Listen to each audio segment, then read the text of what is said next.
Hi, I'm Erica Beatty, and I'm with the North Carolina Department of Public Instruction's Office of Early Learning. Leslie Simmons is another consultant with the Office of Early Learning who will also be facilitating part of this video. We would like to thank you for being a part of the Pre-K to K transition pilot, and we're so excited that we'll have the opportunity to learn from you during this process and look forward to your honest feedback to ensure we have a successful process for the state of North Carolina.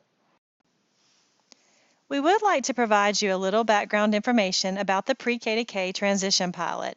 It is a collaborative effort between the North Carolina Department of Health and Human Services and the North Carolina Department of Public Instruction. We hope after viewing this video you'll have a better understanding of the project and how to support the kindergarten teachers in your district or school that is participating in the pilot. Session Law 2017-57, Section 11B, has provided the state a wonderful opportunity to intentionally develop a standardized process to transfer evidences of student learning from pre-kindergarten to the receiving kindergarten classroom. This process is being developed by stakeholders within the state. A pilot is currently going on, and information gathered during the piloting process is being used to inform the development of the standardized process for transferring evidences of student learning from pre-K to K. Within the law, they identify methods and recommendations and procedures to be considered in the pre-K to K transition process. Embedded in this slide is a link that will take you directly to Session Law 2017-57 so that you can learn more about it. The evidences of student learning collected in pre-kindergarten and transferred to the receiving kindergarten classrooms is individualized. Educators in the pre-kindergarten classroom are looking at their students within the 5 domains of learning. They are gathering information in these various domains, and then they are recording them, and that record of the student learning and where they are in their progression of learning is what it will be transferred to kindergarten. This aligns very well with our Every Student Succeeds Act. As you can see through the North Carolina's ESSA plan, there is a strong focus on the importance of personalized learning as a means to improving learning and instruction within our schools. The ESSA provides the state with this opportunity to plan work towards continuous innovation for our students and educators. With federal support for early learning, alignment, accountability, and funding for B3, there's a great emphasis on early learning, and we're very fortunate that there is a lot of work going on right now and a lot of bills being introduced that are focused around our early learners.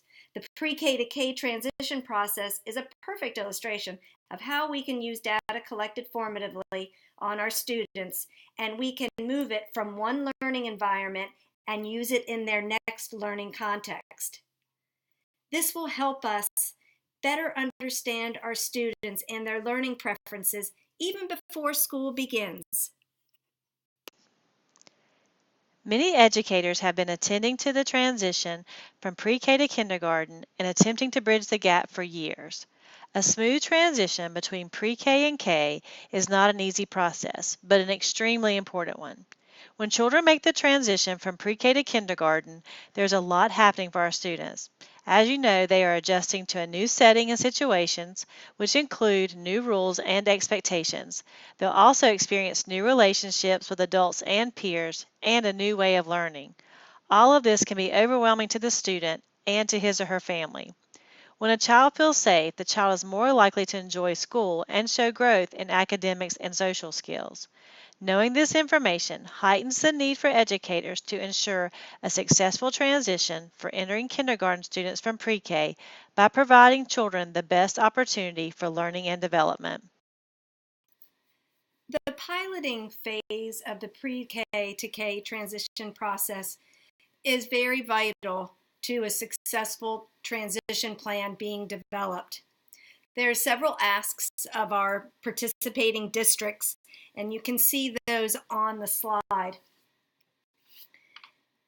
To increase the intended goals of the pre-K to K transition process, it's important to understand its intent. So pre-kindergarten teachers throughout the year are formatively collecting information on students within the 5 domains of learning. And they use this evidence to guide their instruction all year. What the pre-K to K transition process asks is that teachers rate students' learning within the 5 domains along these various progressions, and that they provide that feedback to parents and receiving kindergarten teachers. This information form, which rates the students, are within the various constructs of learning and are intended for kindergarten teachers to use as a beginning source of information of their incoming students from pre-K. Information collected by the pre-K is similar to information that kindergarten teachers identified during the KEA status summary period. While the KEA status summary period provides a profile of student learning at the 60th day, the pre-K data presented to the kindergarten teachers reflects a summarized year in their pre-K student's life. So I wanted to share with you about how the pre-KK process is being defined and who are currently participating in the pre-KK pilot. In 2017-18, there were 3 districts within the state who participated in the pre-KK transition pilot. We learned quite a bit from our piloting districts and how disruptive a hurricane can be to an instructional process. For 2018-19, we have now 13 districts across the state piloting the pre-K to K transition process.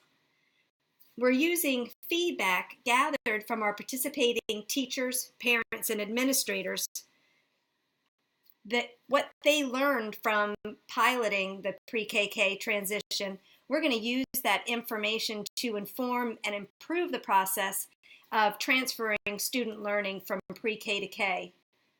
We want to ensure that the information that teachers are receiving at the kindergarten end is usable and can be used to inform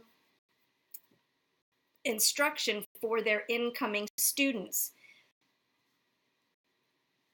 Because we want to make sure that the environment that our students are entering is one of understanding and safety. And when our receiving teacher has some knowledge of our student, whether it's from the pre-K teacher or the parent, it helps them in being able to create that inclusive community so that student can feel comfortable in their new learning environment.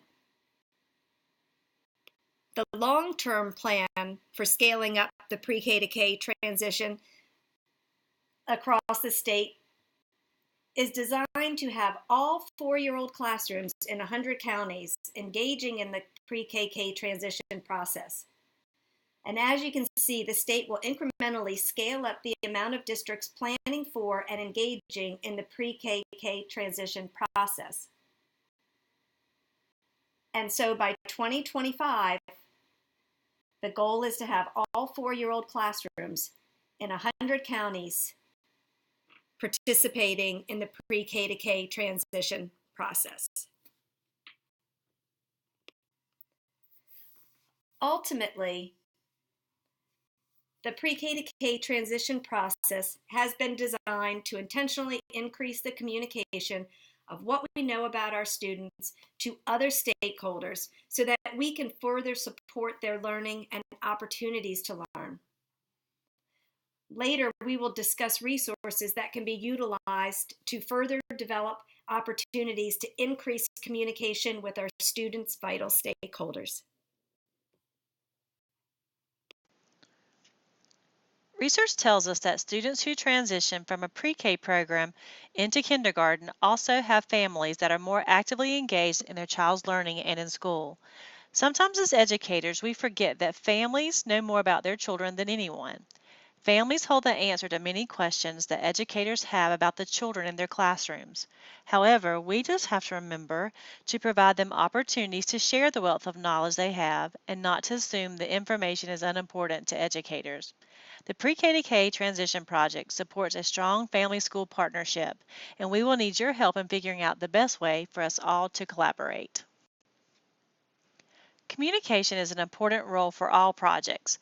The North Carolina Department of Health and Human Services and the North Carolina Department of Public Instruction will support leadership teams to plan for consistent and effective communication during the upcoming months. However, we also wanted to make administrators aware of the resources that administrators and teachers can review as we begin to learn more about the project. The NC Early Learning Network and the Office of Early Learning have developed resources to support our piloting districts in the pre-K to K transition process. The resources identified are not exhaustive, so we would welcome any ideas or resources that our participating districts have created. You will also find numerous early learning documents in there that can inform instruction of our young learners, as well as increase family engagement amongst our students and their caregivers. Thank you for your willingness to engage and share your resources. We hope that you'll find them helpful. We have also planned optional webinars throughout the summer to support administrators and teachers in learning more about child development.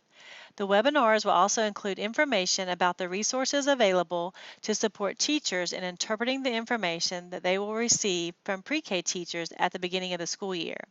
Of course, these webinars are optional given that it's summer. They will be offered live, however, they will be recorded and posted to our KEA Google site as well as to the Early Learning Network website. The webinar schedule will be emailed in the upcoming weeks, so be on the lookout for those. Strengthening dialogue and communication of student knowledge from pre-K to K with families, caregivers, and teachers is critical to understanding our youngest students academically and developmentally. We look forward to working with you this spring, summer, and fall. Our goal is to work towards building an effective transitioning process for our students from pre-K to K. Your feedback regarding the content of this overview and your perceived future needs is valuable. If you would, please take a moment and let us know if this form of professional development is useful and other needs or requests that you may have. We want the pre-K to K process to be valuable to our educators, families, and students. And your feedback is very important to this process. Thank you so much for your time today.